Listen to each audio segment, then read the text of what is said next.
is huge. I mean, it's like a man. It's big. Kane's son. You still don't understand what you're dealing with, do you? Perfect organism. Just tell me one thing, Burke. You're going out there to destroy them, right? Not to study, not to bring back, but to wipe them out. That's the plan. You have my word on it. All right, I'm in. Let's rock! Don't look back, dude! Run as fast as you can! Look on my works, ye mighty, and despair.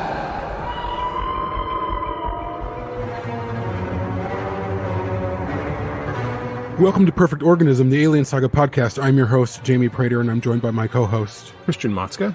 And How are you doing, are Christian? Hey, I'm doing wonderfully because we have a very special guest. We are interviewing author T.R. Napper, whose new book, Aliens Bishop, is coming out very soon from Titan Publishing. So welcome to the show, Mr. Napper.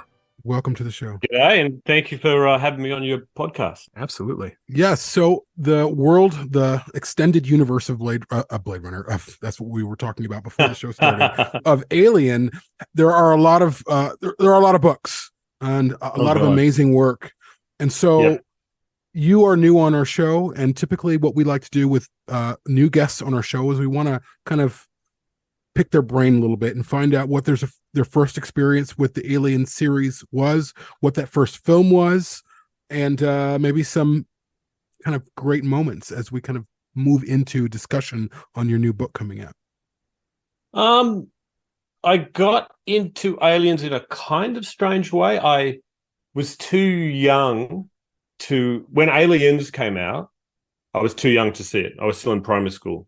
But I had an uncle who was a science fiction nut, and he came in one Christmas, I think it was, and he would not stop talking about aliens. And and he was describing the Marines and the smart guns and them getting slaughtered, and I was kind of became obsessed, and so I wasn't allowed to see the film. So every time I saw my uncle, I'd ask him to tell me about this movie. Eventually, my parents let me get the tie-in novel. So my introduction to the Aliens universe was the tie-in novel by, I guess, Alan Dean Foster. And the only thing I remember from the novel is there's a part in there that's not in the movie or was cut in the movie where Ripley's running along and Burke's cocooned. And I think she gives him a grenade and leaves, and I think he blows himself up. So that my introduction was a tie-in novel. And then, of course, I saw Aliens. So that was the first film I saw. Blown away. Loved it. One of the best science fiction action films of all time. And then I saw Alien next. And again, one of the best science fiction horror films of all time. You know, it's up there with The Thing as one of the greatest. And then after that, kind of, I suppose, after that introduction, I suppose I went in a more standard way. I watched the movies in order. I was heartbroken by the start of Alien 3, like most people, and have mixed feelings, I suppose, about some good and some not so good about the rest of the franchise. But yeah, my introduction was the novel. And if the question is, what are some of my favorite moments from the Alien saga? Is that the or how about this? How about this way? As a child or a young person, and you're seeing Aliens for the first time, what's impressing you? What's sticking out? I mean, obviously there's so much. There's the action, there's the characters, there's the setting, there's the ships, there's obviously the creatures. What's really making an impression with you, that's sticking with you? Oh, look, when I'm a kid, it's the big guns, man. It's the APC Ripley driving it into the hive. Hudson and all these great one-liners. It's aliens in the roof. It's Burke being a slimy piece of shit. It's a stunning. If you think about it, that is such a stunning ensemble cast. Like every character is distinct.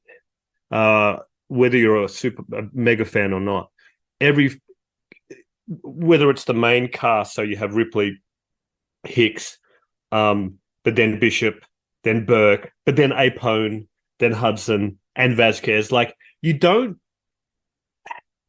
the writing and the acting are so pristine in that movie to have this ensemble cast that is yet so vivid and stays vivid in your mind decades later.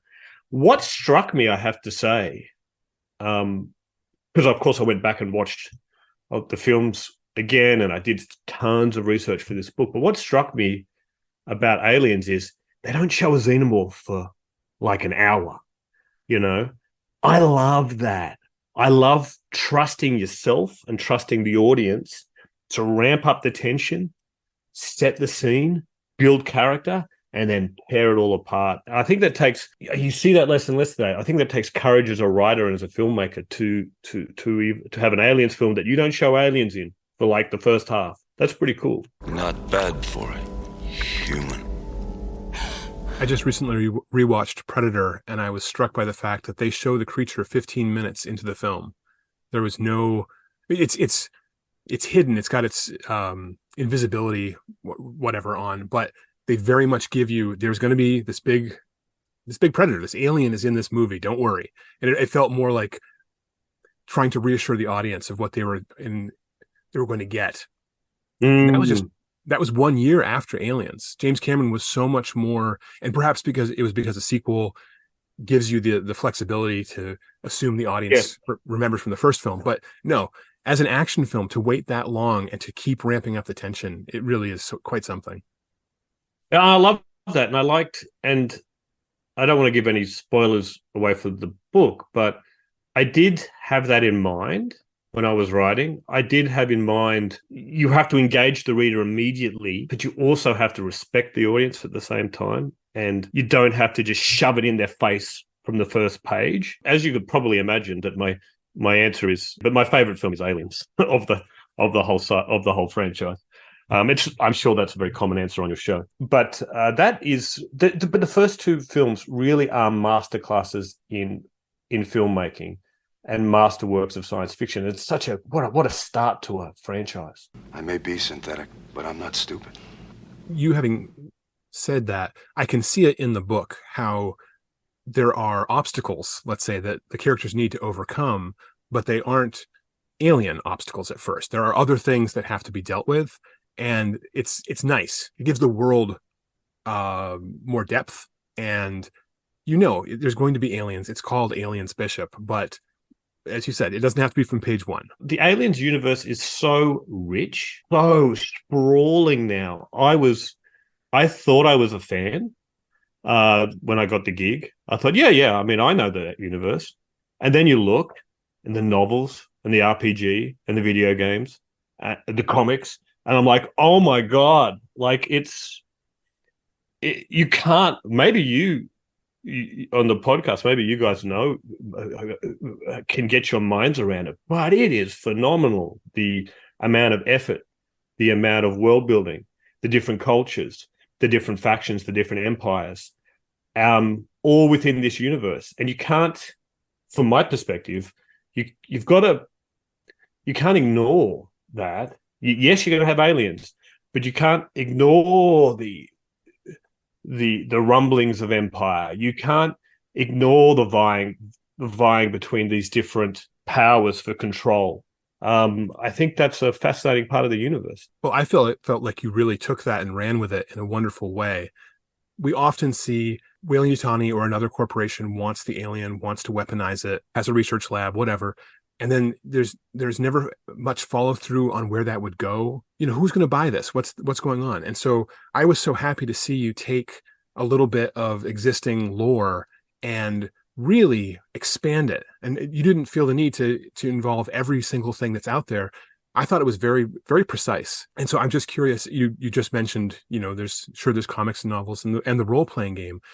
Were you researching on your own, or did Titan provide materials for you? How does that work? We'll go back a bit. So I got the gig, and there was an idea that this was going to be, they give you a sort of a brief, and there was a very vague not vague, but there was a suggestion that, hey, maybe this should end after, maybe this book should start after Into Charybdis. And so I read a whole bunch of tie novels. I read Colony Wars, The Cold Forge, Into Charybdis.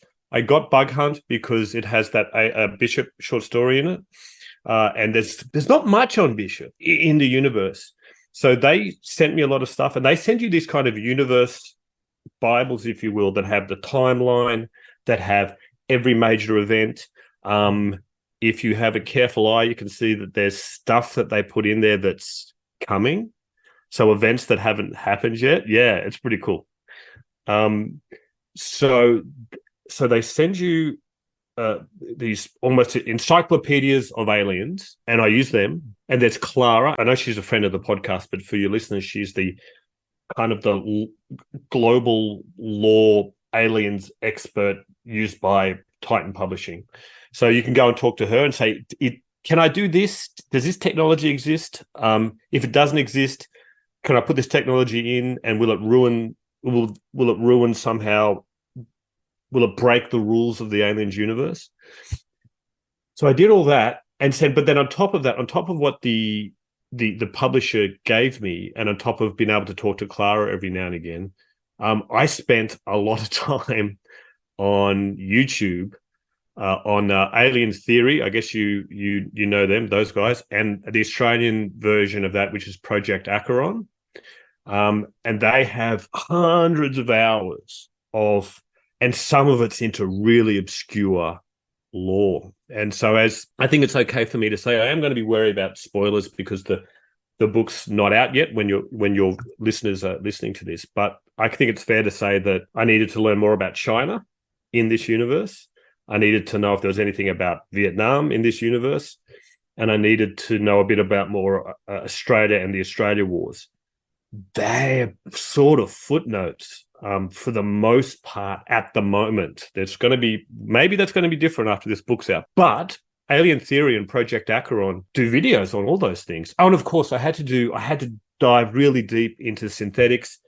Oh, and I've got your viewers can't see it, but I've got the Alien Colonial Marines Technical Manual. This is so well thumbed and well read. That's kind of contemporaneous from when Bishop takes place. So I had to really make sure all the tech was precisely right, but I also had to source all the UPP tech as well, and look at all the different types of tech that's outside of what the United Americans have. So in answer to your question, I did an enormous amount of research, but I felt like I was only just scratching the surface at the same time. You know, you really had to be selective. You really had to pick a time period and understand the geopolitics and the interspace politics, if you will, of that time period, where Michael Bishop is, where Bishop is, obviously, and just dive in deep there. Ripley. Hi, Bishop. How are you feeling? My legs hurt. I'm sorry. It's okay. I'm just a glorified toaster. How are you? Oh, I like your new haircut. Bishop, can you access data on the flight recorder? No problem. We back up a little bit. Big picture. Why Bishop? That was the brief. So let me go back. So my agent was submitting a novella that I'd written. So for your listeners, I'm a cyberpunk writer. I write a very dark, sometimes very violent cyberpunk science fiction. My debut, 36 Streets, for example, came out last year. Critically was very well received, and I pitched that book as Ghost in the Shell meets Apocalypse Now. That was the pitch for the novel. That's relevant because when my agent was trying to sell this novella, again, a cyberpunk novella, he went to Titan US. And they said, no, we're not after novellas right now. But the novella was about artificial intelligence. And so the publisher, the acquiring editor said, oh, wait a minute. I've heard about 36 Streets. The author's into artificial intelligence. We've been planning a Bishop novel. Does he like aliens? So that was the starting point. I love aliens, but I have to say I was skeptical at first because for a science fiction writer, are you two, Jaime or Christian, are you guys writers? Christian's a writer too, for sure, though. Yeah. Okay. In a different way. I don't know about you two, but I'm relatively slow. It takes me a few years to write a book. My debut took me maybe 3 years. when you do a tie-in novel, you get 4.5, 5 months, right? So the question for me was, holy shit, can I write something that I'll be proud of in 5 months? So I was hesitant for that reason. My writer friend slapped me around the head and said, shut the fuck up and just write it. It's an aliens book, man. What are you thinking?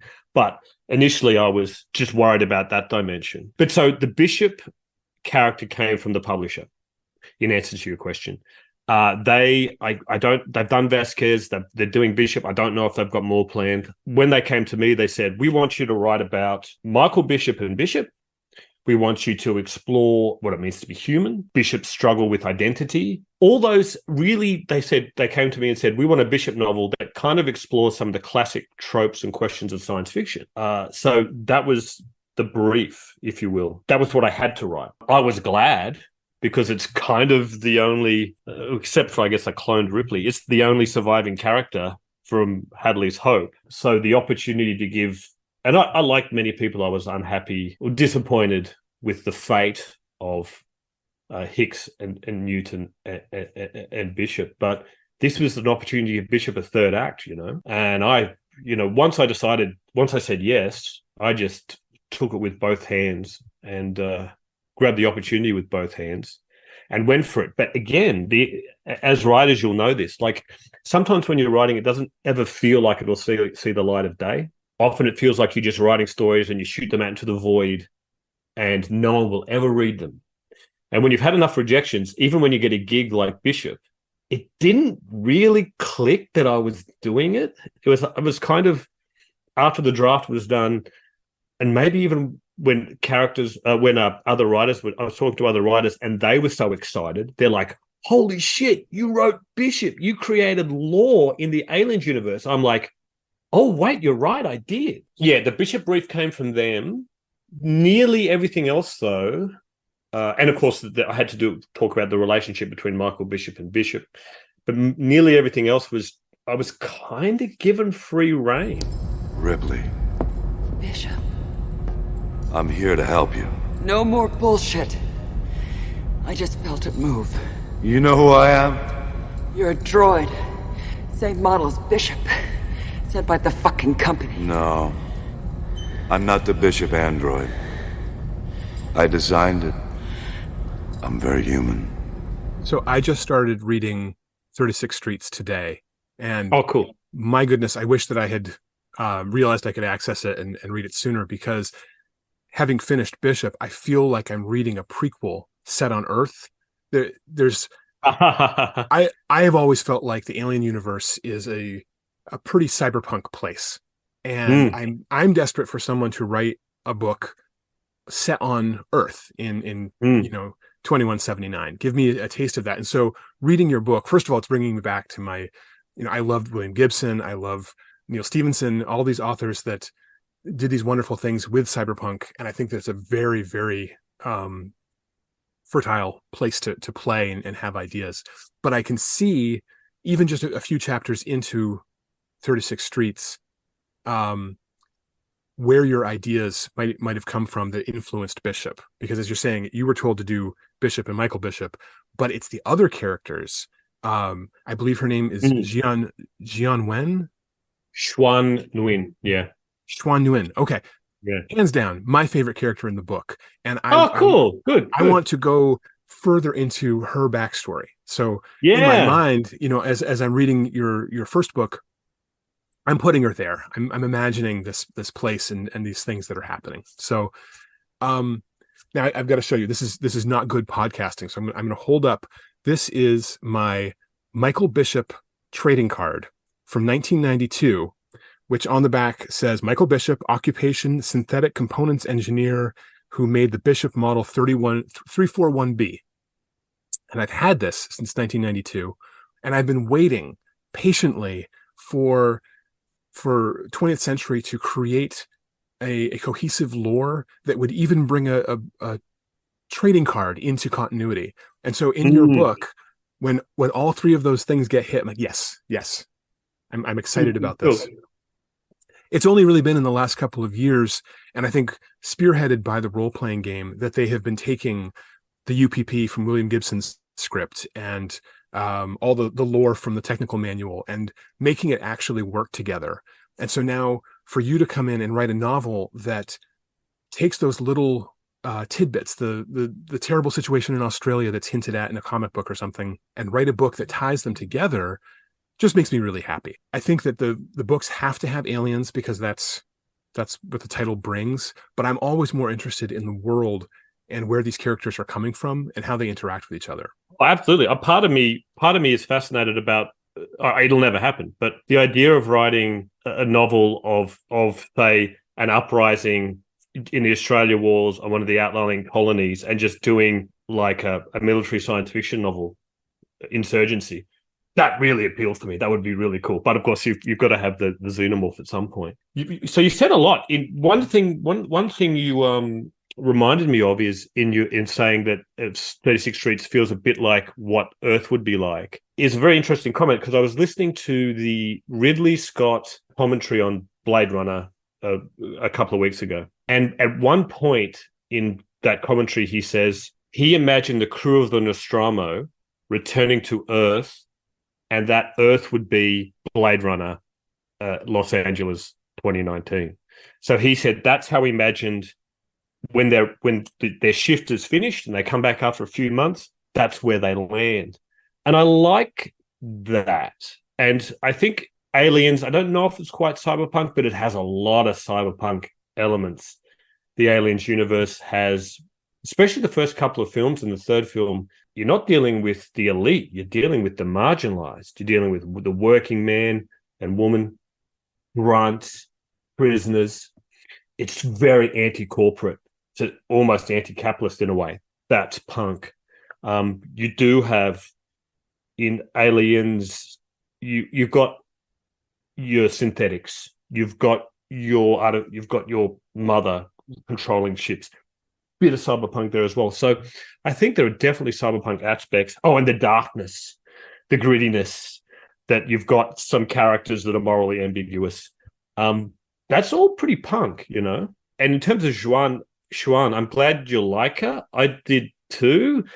I love her crew. I love her arc. I'm glad I could put her in. I don't know, you two would know way better than me, but I don't know if there's many other Vietnamese characters across the tie-ins, but I'm glad I have one in there. And I want to see that little piece. I don't talk about it too much, but I do want to see what's Vietnam doing in this UPP. How's those internal politics works? What do they think about what's essentially a big dictatorship? A little bit of a window there on their feelings as well. So I do. Well, I'm glad you like her. I am, because I did worry about, I suppose in writing it, I'm like thinking about the readership, how they were going to react to her. You can't in the end second guess readers. You just got to trust them. I know there's a temptation to second guess, but I don't think it's bad writing. So I tried to just make her. Yeah, I'm glad that she worked. And as you say, I did try to investigate it. As I said, I tried to investigate Vietnam, but as an Australian, you see Australia Wars as a footnote. You're like, well, what the fuck's that about? I want to dive into that. And that's fascinating in itself, how Australia's kind of a colony within the Three World Empire, and we've been mismanaged, poorly governed, and now we're all starving, and there's food riots, and then there's all these Australian colonies rebel, and we're winning. And then, again, this is no spoiler because it's in Colony Wars, but 2 years after the events of Bishop, I think, they nuke Canberra, where I live, by the way. So and they get the Marines to do it too. So it's not even the Three World Empire. The Marines go in and nuke my hometown. Again, there's not heaps of stuff about the Australia Wars in Bishop. I think I don't think I'm spoiling anything, but some flashbacks there. So the reader gets a glimpse of this larger universe. In a non-spoilery way, set up this novel for us, for our listeners.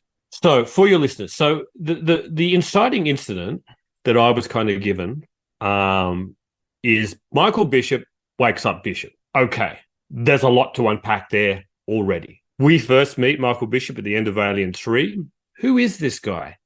Gee, he seems to pretty bloody desperate to get a sample, a xenomorph sample, and the despair he shows when Ripley jumps into the molten metal. So, but we know that he takes Robert Morse, and we know he takes the remains of Bishop. So the inciting incident is Michael Bishop reactivates Bishop. He wants, I guess this is, I can say this too, he wants something in Bishop's memories. If you look through the technical manuals, and if you look at the specifications for synthetic memory, it's phenomenal and perfect, and unlike anything that we can kind of comparison in our reality technology, but also just if you think about the implications of the memory of a synthetic, if it can remember everything photographically and every smell, and synthetics have all these enhanced senses, they're required to have them because in order to take care of humans better, to be able to sense if there's a dangerous gas or something in the room, variations in pressure, whatever it might be. So they have superhuman senses and a superhuman memory. Well, actually, there might be something very valuable in Bishop's head. And so the setup is this. Michael wants something from Bishop, but he's not the only one. There are maybe 3 different factions that do. But the other, I guess it's okay. I think this is on the blurb, so I think it's fine to say that. And I'm curious what your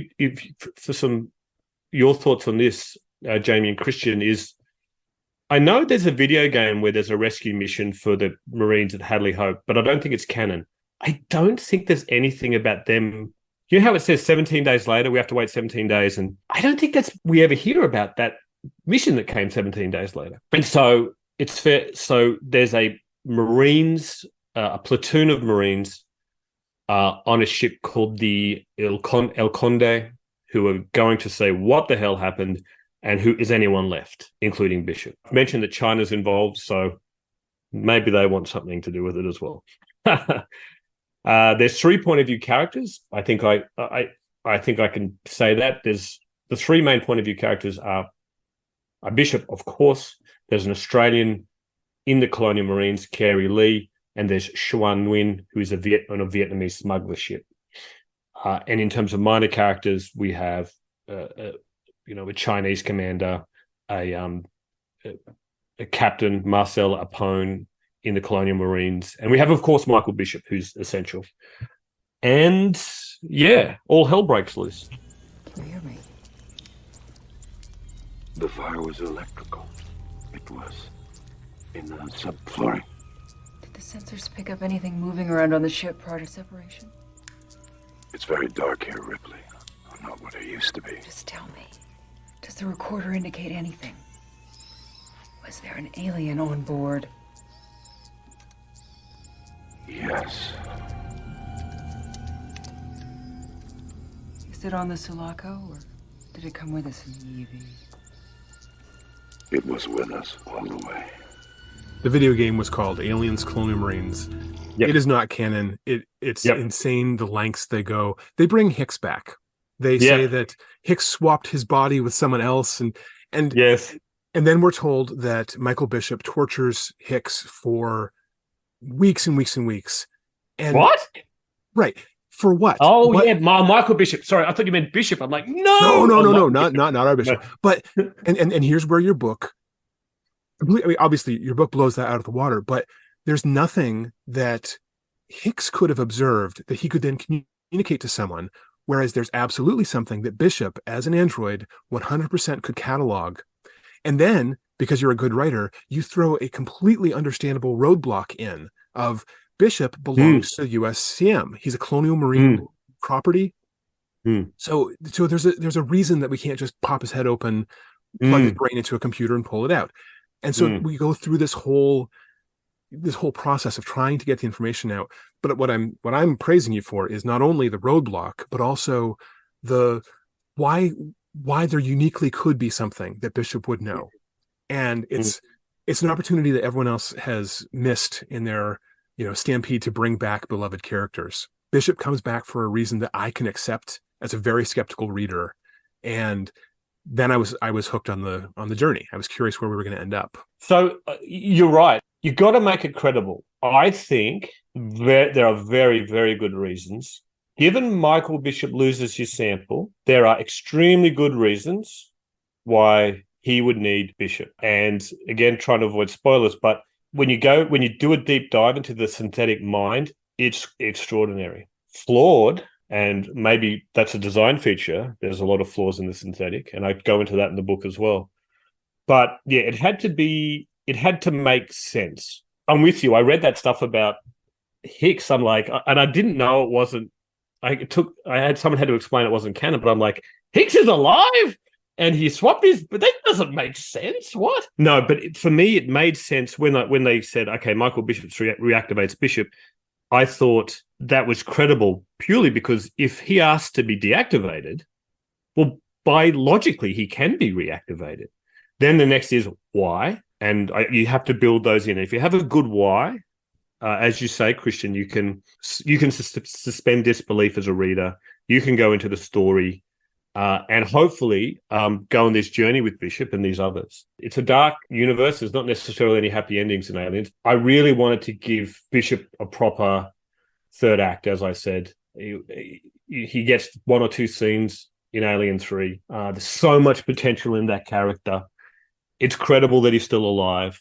And then we get to explore some really cool science fictional ideas about identity, memory, belonging, what it means to be human. I kind of lucked into it, but wow, it was a fantastic opportunity. I'm glad I did it. I tell you what, though, I don't know if I'll do it again because you got 5 months. I worked every day, 7 days a week for 5 months. I took Christmas Day off. I have a day job as well, by the way. I work in the disability sector. So I did that job. I wrote every single day. I took Christmas Day off, and that was the only day I took off for 5 months to finish the Bishop novel because it was important for me to do a good job, to do justice for the character and add something. And for personal reasons, add some cool stuff about Australia and China and these other places that fans would and readers would embrace, yeah. Were there any edicts from Titan? I mean, I know that you're talking about an in-universe Bible that they give you with a timeline, like this happens here, this happens there. Was there anything that they said you can't do this, you can't do that, you can't do this? Like, you can't bring Ripley back, not that you would have done that, but things that they wanted you to stay away from. Yeah, there's two. There's kind of two examples. And the major one, actually, I won out on. And I only because I didn't realize what I was doing. The major one was this. So they said, do a Bishop story. It's Michael Bishop and Bishop. Explore these things that the Aliens universe tends to explore. Fine. And you know that, your readers will know that. It's stuff I love. It's like you got to have a bit of anti-corporate themes there. Yes, please. It's got to be high octane and dark and gritty. Yes, please. You got to have some strong female characters. Fantastic. Like all the stuff that they ask you to do, I'm like, I love all of this. And of course, there's the Android stuff. But the only thing, as I said, I kind of accidentally went off script was I thought that they were it was a guideline, if you will, a suggestion that I tied into Colony War, Into Charybdis, this, that. I thought that was just a suggestion. I read all those books and then I looked at the timeline. I think Into Charybdis is like 5 years after or 4 years after the events of Alien 3. Didn't make sense to me. If Michael Bishop wants to get into Bishop's head and has that urgency, has that desperation, why does he wait 5 years? I don't understand. I could have done time dilation or something like this, maybe, but logically for me, it goes Alien 3, Bishop in that fairly few month period, yeah? And that was the logical starting point of the story. The studio never said this, but it was, so I want to make that clear, and this is my interpretation. But the impression that I got was that Alien 3 is canon, but fans hate it, so maybe don't mention Alien 3. Maybe that was suggested to me. And I thought to myself, I'm paraphrasing, and the publisher can deny it, I'm sure, but along those lines. So I thought to myself, Michael Bishop appears at the end of Alien 3. I can't ignore the movie, So I just went with that. I went with where the book takes place, just a few weeks after Alien 3. And I sent them the outline, and you have to do this 10-page outline, and the publisher has to approve it, then the studio has to approve it. And they said, it won't take long, we'll approve it, and you can go and write the novel. It took ages. I sent it off, and I hadn't heard from them. I'm like, oh, shit. and I talked to someone at the publisher, and I'm like, "Oh, what's taking so long?" And he said, "Well, you kind of went off script a bit." And I went, "Did I?" And I honestly didn't think I had. So again, I don't know. This is a bit of hearsay on my part. So I never talked to the studio directly, and I just got vibes, I suppose, from the publisher. But I suspect there was a discussion about when the story takes place. Anyway, as you will have noted from the blurb and for the advertising, they've doubled down on this, it being a sequel to Alien 3. It's everywhere. I didn't write the advertising. I didn't do the blurb. So clearly, I don't know what discussions happened, but they've decided, you know what, stuff it. We're going to do this. And it's just, that's what it is now. So that was one thing that was, I accidentally did something they didn't want, but in the end, they've doubled down on it. The only other thing that it was actually pretty good. I was a bit worried going in about how restricted it would be in terms of a creative experience. But the only thing that really had to be changed at any point was I did have at one point Bishop discovering something very specific about xenomorph senses. Again, you two will know more about this than me, but in the universe, it's never really explained how xenomorphs sense, as in, is it echolocation? Is it pheromone? Is it heat signatures? And I had an idea that Bishop discovered something really specific about their senses. It wasn't major. It was very kind of a minor plot point, but I thought an important one. But they said the message I got was basically, he can't make that discovery, because I think the idea being, and I think in retrospect, I understand exactly why. If you nail down how the xenomorph senses work, it has this ripple effect where they look at every movie and every book ever written, and you're like, well, that doesn't make any sense. And they're not using it in this scene, and they're not using it in that scene. So that, in retrospect, I get why. But that was kind of minor.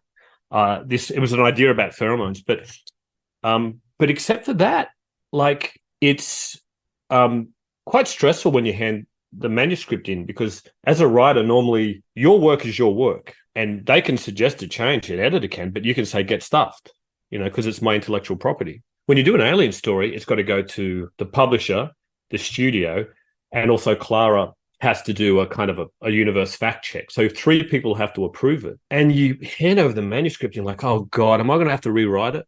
I've put my heart and soul into this. Am I going to have to do a complete rewrite? There was nothing.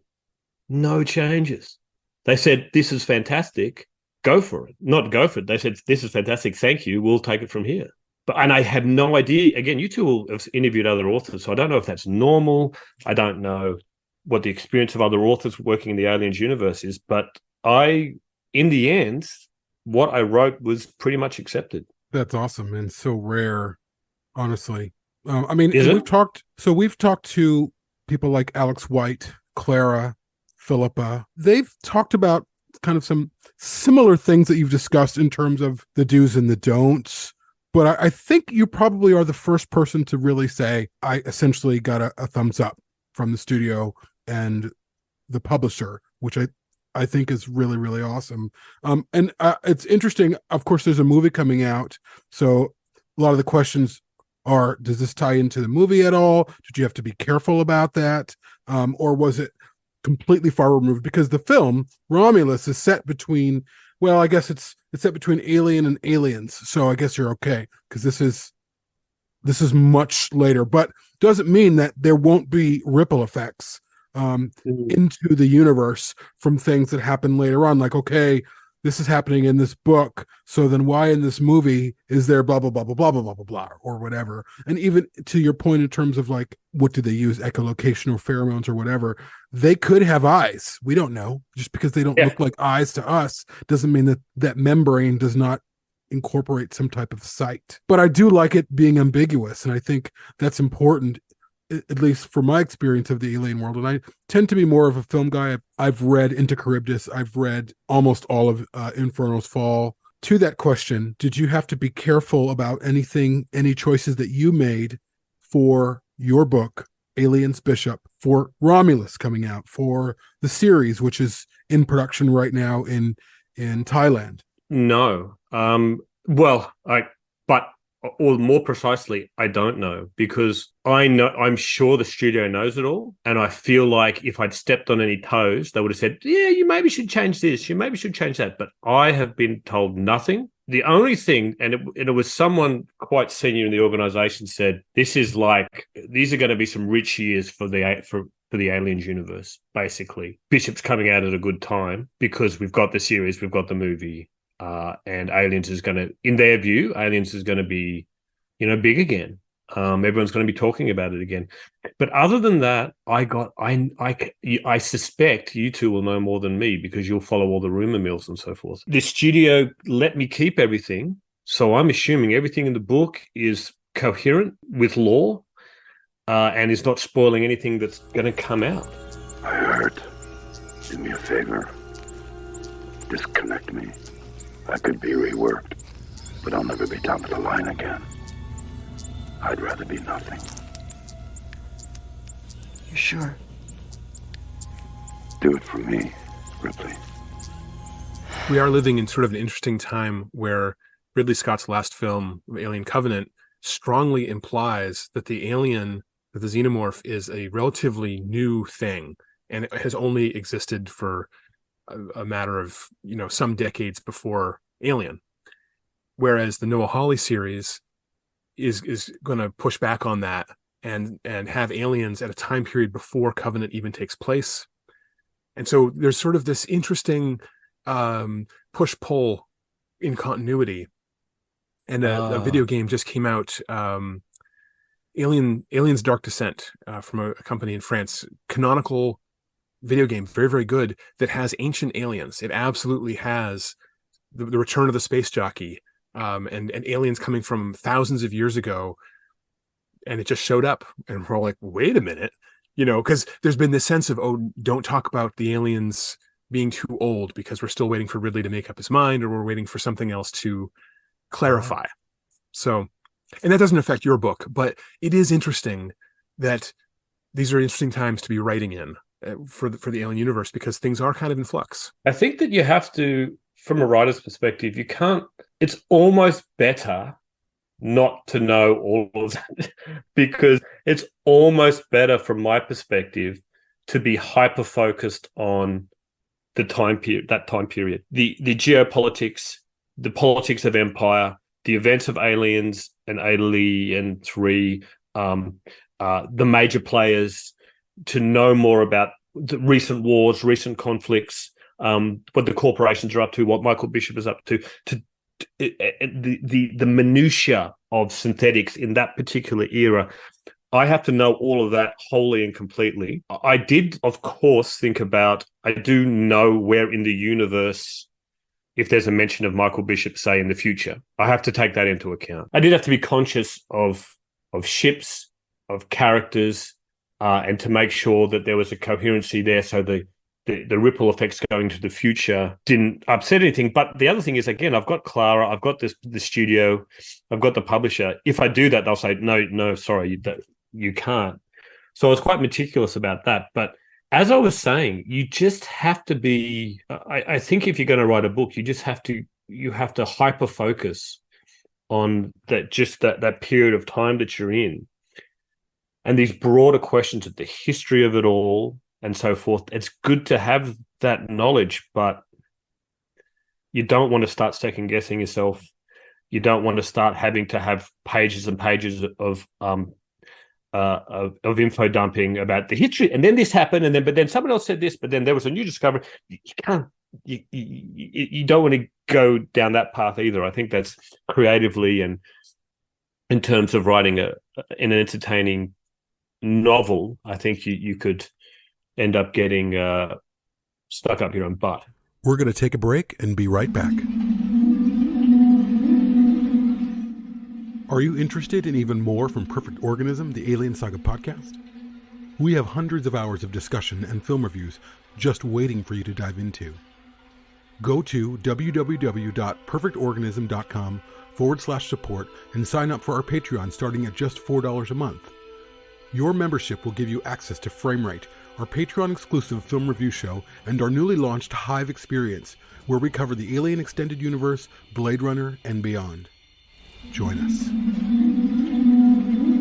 I have to say that I love that Titan, even though it took them a while, and the studio presumably took them a while to kind of go over your manuscript, they doubled down on the Alien 3 portion of it, because newsflash, fans don't hate that film. I say that, and we can say that as a show. Our show on average reaches via just in terms of exposure over 50 million people a year.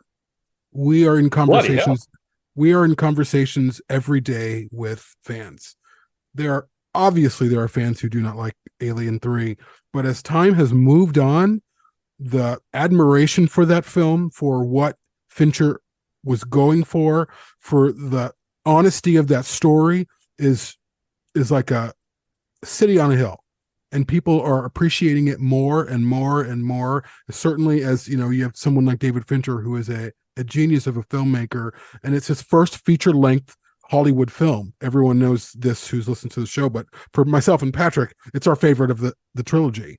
And oh, really? I know that Christian loves the film as well, differently than we do, but I love it. So I love that your novel picks up at the end, because that's a very tragic, sobering, devastating ending, and it kept Ripley's story honest. So to pick up somewhat after that, I think continues that honesty and that integrity, that this is where the story goes from here. Ripley is gone. She is no longer the centerpiece to her art, to her story. It's moving on from there. And who makes the most sense? Michael Bishop, Morse, the original Bishop, which, to your point, there is so much story that could come from that Bishop from Aliens, who's been cut into what's going on in his head. I mean, there's so much there worthy of exploring. And I know that your book does that. So again, I'm just saying all this to say bravo, not just to you, but to Titan and 20th Century for taking that risk, because fans are ready. Fans are ready for that as we embark on a new era in terms of Alien IP in theaters, of course, which will be Alien Romulus. And then we have a 10-hour show coming from FX, which I would imagine will probably premiere sometime in 2025. It's a great time. And I think this book is a great way to kind of spark that next phase, because everyone's ready for it. Ripley, think of all we can learn from it. It's the chance of a lifetime. You must let me have it. It's a magnificent specimen. And while I still carry that initial trauma with Alien 3 of seeing Higgs dead and you dead from the go, but to your point, Jamie, I think the ending of that film is fantastic. That's I'm completely with you on that. And the fact that we can have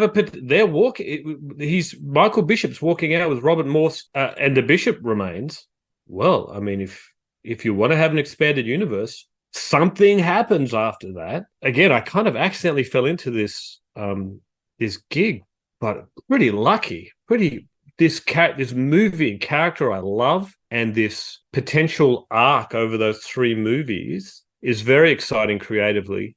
Just exciting to be part of canon now. Again, which you don't realize, what I didn't realize while I was writing it. It's a fantastic opportunity.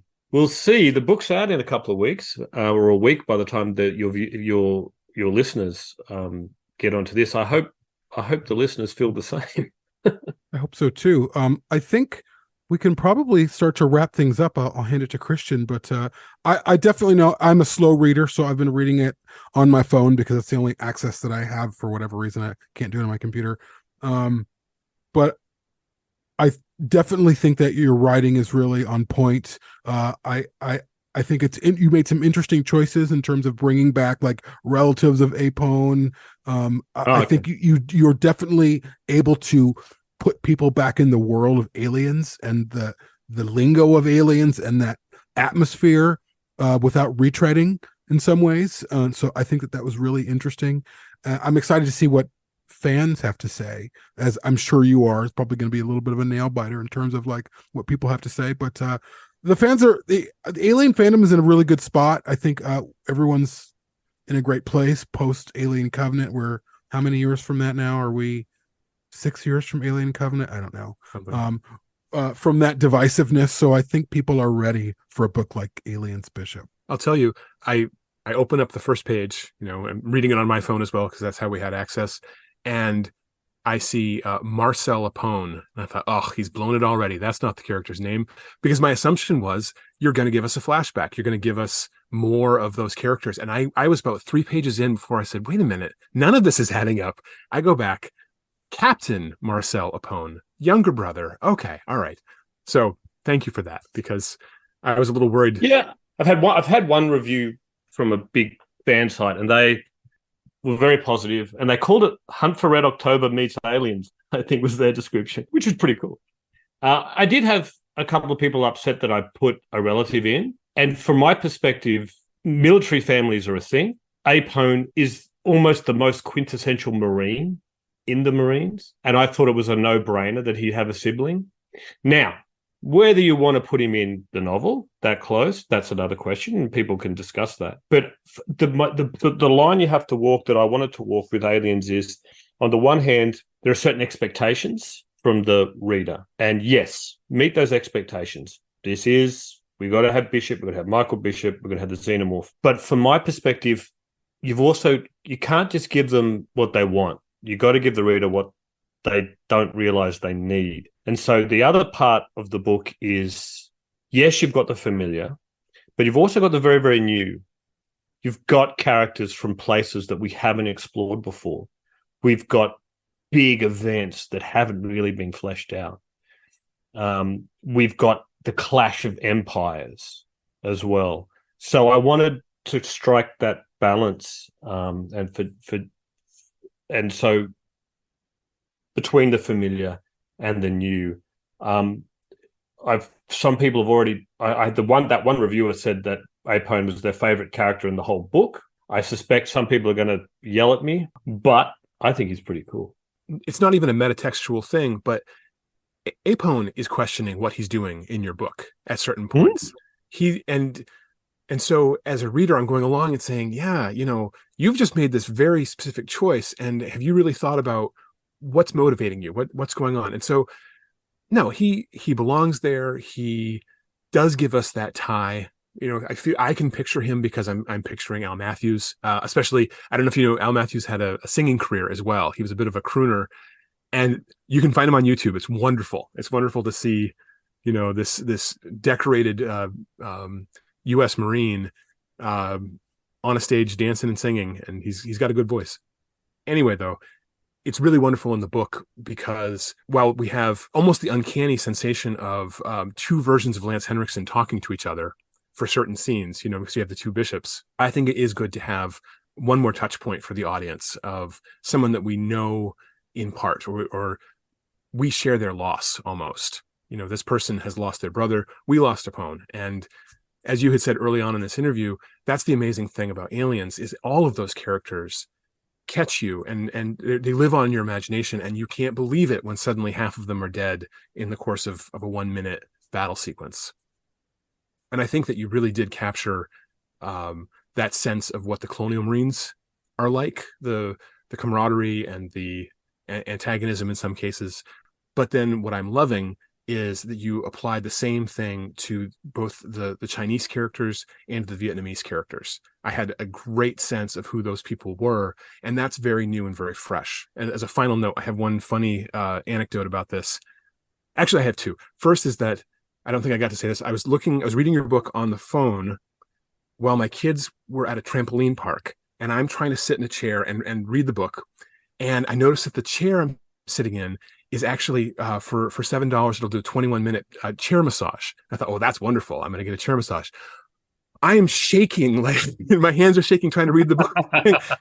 And luckily it was a very action-packed moment, so I could just apply that sensation to the ship that was being attacked. Final thing though was that the situation between the Chinese and the UPP that you capitalized in your book so wonderfully was actually an accident. The Chinese are mentioned in the Colonial Marines Technical Manual by Lee Brimacombe Wood as having a whole section of space. It's the Chinese arm. And Andrew Gasca, who made the role-playing game, took so much from that book, but he missed that detail when he made the core rule book. And it was only when he went back and made the Colonial Marines Guide that he noticed there was a discrepancy. And he said, oh, I was talking to him about it. And he said, I had to, spur of the moment, come up with a backstory for why there had been this Chinese arm of space, and now that was gone. And so I had, this war, and they were divided up, and that's how it all played out. And so you saw that and said, well, wait a minute, there's a story there. There's this, the push of empires, and definitely the sense of, we used to have more than we do now, and we're going to do something about it. And I don't want to spoil the book, but it plays out so wonderfully and organically. And I just thought it was funny because it just came from a slight oversight and a quick correction. So I did not know that fact. But it did occur to me, as you say, that you're not happy if you lose an empire. And that's a kind of a big thing. And in fact, it's a ginormous thing that's kind of not touched. So I'm glad I could touch upon that for the book. The geopolitics and the corporate, especially the corporate intrigue and the intrigue of great powers, is always there in the background of the Aliens universe. And I think it's important to remember that. We're certainly excited to hear what other people have to say about the book, and we'll definitely be promoting it.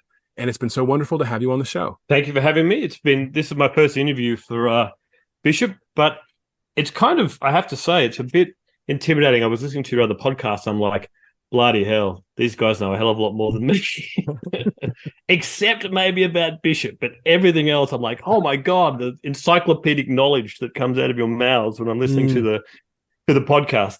How long have you been doing it now? It'll be 9 years in February.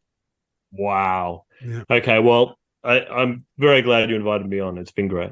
Well, thank you for coming on. Also, before we leave, can you just remind our listeners when this book is coming out and other work of yours that's available? I know you talked briefly about that. Okay, so I have a collection called Neon Leviathan, which came out in 2020. It's a short story collection. My debut, 36 Streets, came out last year. It won all the major Beck Fick Awards in Australia, which was great. And I've got another novella coming out next year called Ghost of the Neon God. And that I pitched that as Mad Max meets Johnny Mnemonic. But Aliens Bishop, why we're here, the reason we're here is 5th of December is the ebook, and it comes out in hardback, and 12th of December is the audiobook, and the audiobook has a cast of 7, so they've really put a lot of effort into the audiobook. So if that is your preferred method, I suspect it's going to be bloody good. That is awesome. Fantastic. Wow. Thank you so much. Thanks for listening, everyone, and we'll be back with another episode of Perfect Organism, the Alien Saga podcast. Thanks so much.